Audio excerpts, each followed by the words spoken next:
All right, let's get into it. We are diving deep into one heck of a Premier League match. Oh, yeah, this one was a real nail-biter. It was Man U and Southampton. At Old Trafford. Now, you'd think Man U at home, easy win. Right? Should be a straightforward one, you'd think. Well, Not this time. not even close. They were losing for most of the game. Yeah, it was a real shocker. Southampton came out strong. And we're talking a Southampton team coming off a loss, right? Yep, they were looking to bounce back, that's for sure. But against Man U at Old Trafford. It's a tough ask for any team. You're not kidding. And let me tell you, it wasn't just a lucky goal or anything. No, they were in control for a good chunk of that match. I was watching, thinking, okay, any minute now, Man U's going to turn it on. Yeah, you kept waiting for the tide to turn. But it just didn't happen. Sulemana almost scored early on. Yeah, that was a close one. Then Dibbling had a chance. And Fernandez, too. They could have easily been up by a few goals in that first half. Easily. It felt like every time Southampton got the ball, they were dangerous. They were playing with real intensity and purpose. Okay, so let's talk tactics, because it felt like Southampton had a plan. Absolutely. Their coach, Ivan Juric, came in with a very specific strategy. To counter Man U's usual setup. Exactly. You know, Ruben Amorim likes his team to play a possession-based game. Keeping the ball, moving it around, waiting for an opening. Yeah, but Juric decided to disrupt that with a high press. For those who don't know, high press basically means Basically, they're all over you as soon as you get the ball. no time to breathe, no time to think, just pressure, pressure, pressure. And it worked. Man U just couldn't handle it. They were making mistakes, giving the ball away in dangerous areas. It was a masterclass in how to neutralize a strong opponent. All right, so we've talked about Southampton's dominance. Yeah, they were impressive. But let's flip the script. To Man U's struggles. Yeah, what's going on there? They looked lost out there. I think a few things were at play. Okay, like what? Well, firstly, Southampton's tactics were working. We covered that part pretty well. But on top of that, Man U just weren't clinical enough. They had some chances. They did. I remember Garnacho had a good look at goal. Yeah, and Antony, too. But they couldn't convert those chances. And in a game like this, against a team playing as well as Southampton, you have to punish them when you get those opportunities. So it was a mix of Southampton being good, Man U not taking their chances. Pretty much. It was a frustrating half for Man U fans. Definitely. Yeah. Now, obviously, things changed in the second half. Well, things eventually changed. Was it the halftime substitutions that made the difference? They played a part, sure. But for me, the real turning point was... A specific moment. Yeah, early in the second half, Southampton had a golden chance to go up 2-0. They were already winning 1-0 at that point. Right, and Kamal Dean had a clear shot on goal. I remember that one. He was one-on-one with the keeper. And he missed. It was a sitter, should have buried it. And you could feel the momentum shift right then and there. Yeah, it was almost like that miss deflated Southampton a bit. And gave Man U a glimmer of hope. Exactly. And it wasn't long after that that the comeback started. Enter Amad Diallo.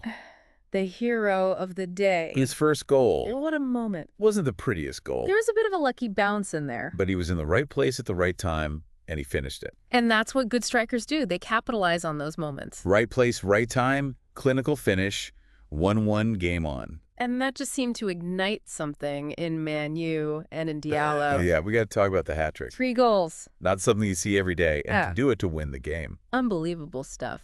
So walk us through those goals, expert, because they were all pretty different. Absolutely. So the first one, we talked about it. Bit of luck, but great awareness. Right place, right time. Exactly. But then the second goal, that was a thing of beauty. This is a team goal, wasn't it? Oh, yeah. Great passing sequence. Yeah. Everyone involved. And then a perfect pass from Eriksson. Right into the path of Diallo, who slotted it home, cool as you like. Composed finish. 2-1 Man U. The momentum had completely swung. And then the third goal, well, that was a bit of a gift from Southampton, wasn't it? Yeah, their defense had a bit of a mix-up. And Diallo pounced on it like a hawk. No hesitation, just pure instinct. 3-1 Man U, game over. The hat trick was complete. So we've got to ask, is this a genuine breakout moment for Amad Diallo? He's got the talent, that's for sure. I mean, a hat trick in the Premier League, that's not nothing. Exactly. It's a huge confidence boost, no doubt about it. But let's be honest, he's had flashes of brilliance before. He has. So is this the moment he finally puts it all together? It's too early to say for sure, but it's certainly a sign of his potential. And it's going to be fun to watch his development, that's for sure. Definitely. He's one to keep an eye on. Okay, let's shift gears for a second. All right. Let's talk about the bigger picture. The implications of this match. Right, because on one hand, you've got Southampton, who played so well, They were the better team for large parts of the game. but they walk away with nothing. Yep, another loss on the road. They're still struggling away from home. They just can't seem to find that consistency on their travels. And then you've got Man U, who are pretty poor for a lot of the match, Yeah, they were far from their best. but they get the win, thanks to a moment of magic from Diallo. And they move up the table. So, where do both teams go from here? Well, for Southampton, it's about turning those good performances into results, They need to find a way to win, even when they're not playing perfectly. especially on the road. And for Man U, it's about finding that consistency. They can't rely on these comebacks every week. They need to be better from the start. Otherwise, they're going to find themselves in trouble against the top teams. So much to think about after this match, huh? It was a roller coaster of emotions, that's for sure. It was. We saw Southampton's early dominance. Some real tactical brilliance from them. Then the tension as Man U struggled to get going. And then, of course, Diallo's heroics, the hat-trick to seal the win. What a story. Oh. And the big question now is, what does this mean for the rest of the season? It's a reminder that in football, things can change so quickly. One missed chance. One lucky bounce. One moment of brilliance. And the whole narrative shifts. It makes you wonder, what other surprises are in store? That's the beauty of the Premier League, isn't it? You never know what's going to happen next, and that's why we love it. Absolutely. And that's why we'll be back with more deep dives into the action. So stay tuned, folks. We'll see you next time. See ya. Bye. Bye.